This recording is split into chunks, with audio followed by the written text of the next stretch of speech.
오늘 본문 학계 1장은 성전 완성을 촉구하는 내용입니다. 우리가 1절에서 주목해야 할 점이 있습니다.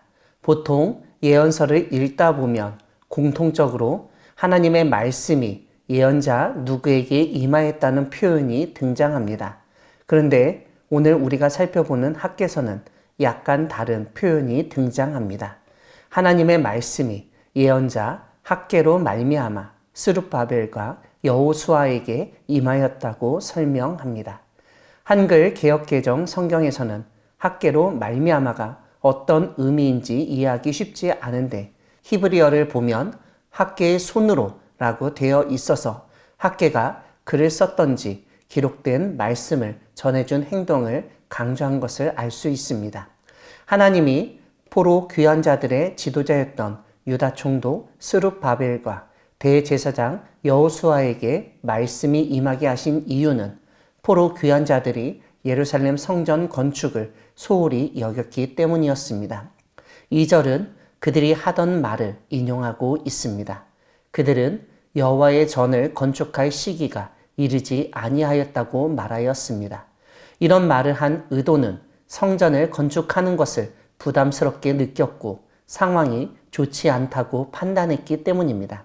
사실 에스라와 느헤미야 시대의 성경 기록을 보면 성전 건축과 성벽 재건 때 수많은 사람들이 방해하고 회방을 놓곤 하였습니다. 이런 상황은 성전을 짓는 것이 무리라는 생각을 갖게 했을 것입니다. 더군다나 그 당시 사람들은 성전 건축보다 생존이 더욱 급하다고 생각했습니다. 그런데 3절을 보면 학계에게 하나님의 말씀이 임하였습니다.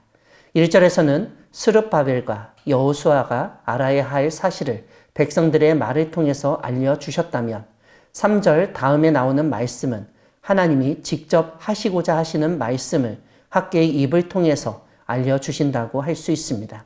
4절은 그 당시 사람들, 포로에서 귀환한 사람들이 자신들의 집은 판벽을 할 정도로 신경 쓰고 인테리어에도 공을 들였는데 하나님의 집은 관심도 가지지 않고 수리할 생각도 하지 않았다는 사실을 알려줍니다.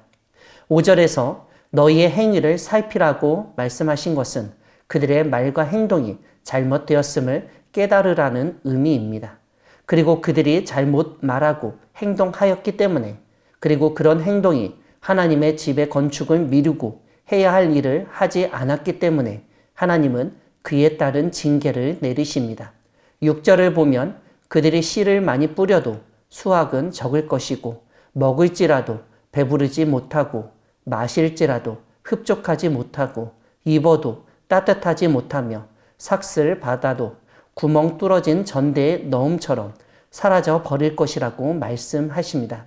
그들은 자신들의 경제적 능력, 농업 생산력을 근거로 발생한 생존의 위기를 핑계 삼아 하나님의 전을 건축하거나 수리하는 것을 거부하였습니다. 그런데 그런 그들의 행동에 대해서 하나님은 그들이 이전보다 더욱 경제적으로 손해를 보게 하심으로써 그들의 인간적인 계산이 제대로 들어맞지 않도록 만드시는 것을 알 수 있습니다. 다시 말씀드리면 하나님 앞에서 경제적으로 손해를 안 보려 하면 할수록 하나님은 오히려 더욱 큰 손해를 보게 하신다는 것입니다. 이런 점이 9절부터 11절까지에서 고스란히 드러납니다.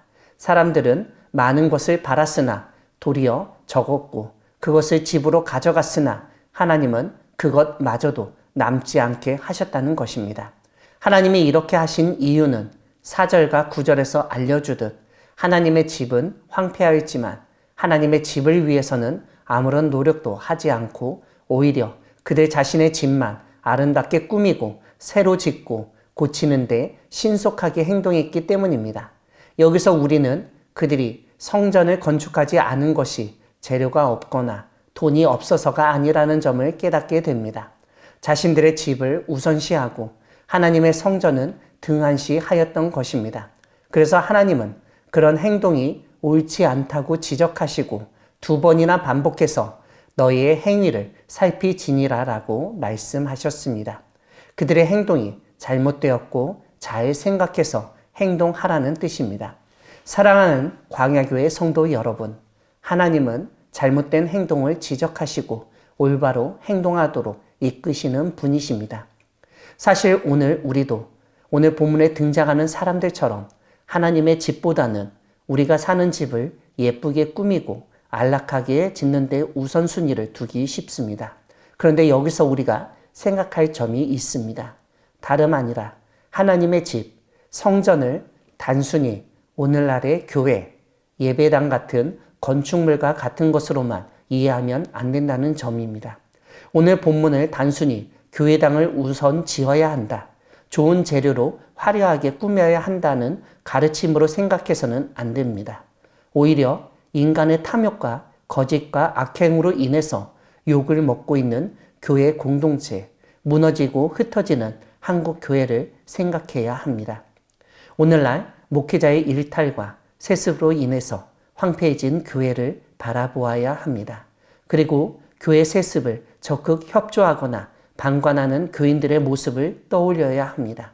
하나님은 오늘 그들에게 너희의 행위를 살피라고 말씀하십니다.